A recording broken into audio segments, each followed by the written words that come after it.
Washington's army of 11,000 went into winter quarters at Valley Forge north of Philadelphia in December 1777.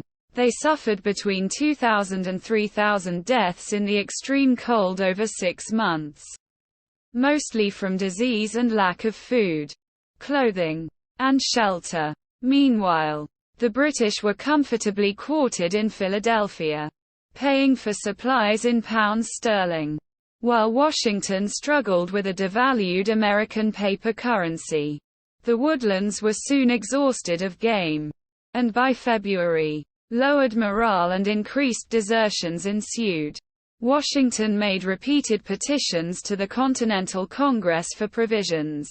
He received a congressional delegation to check the Army's conditions and expressed the urgency of the situation, proclaiming, "Something must be done. Important alterations must be made." He recommended that Congress expedite supplies, and Congress agreed to strengthen and fund the Army's supply lines by reorganizing the Commissary Department. By late February, supplies began arriving. Baron Friedrich Wilhelm von Steuben's incessant drilling soon transformed Washington's recruits into a disciplined fighting force, and the revitalized army emerged from Valley Forge early the following year. Washington promoted von Steuben to Major General and made him Chief of Staff.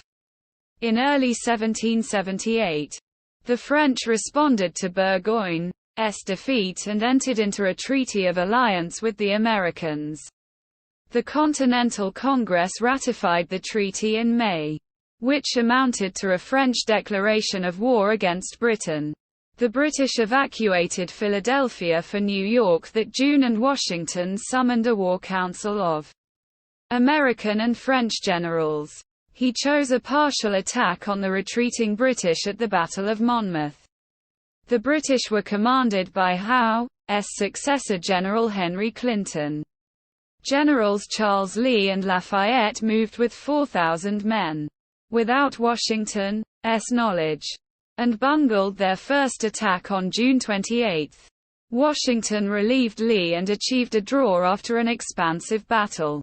At nightfall, the British continued their retreat to New York, and Washington moved his army outside the city. Monmouth was Washington's last battle in the North. He valued the safety of his army more than towns with little value to the British.